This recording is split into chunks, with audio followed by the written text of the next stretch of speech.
Silipin natin ang bagong bukas na Dunkin sa Sabano Park.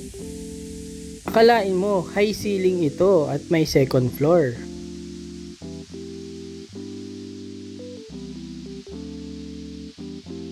Si Bel Mariano pala ang endorser ng Dunkin, kaya pala patok na patok ito sa kabataan ngayon.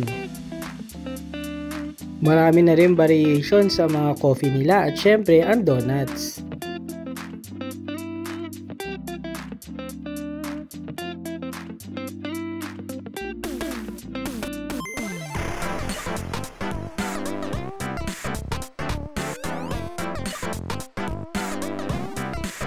Umakyat ako sa second floor at napakaganda dito.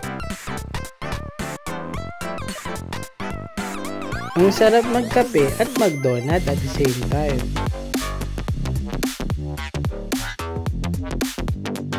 Marami lang tao sa ngayon. Kaya kung ang hanap mo ay bago matatambayan, dito ka na sa Dunkin sa Sabano Park.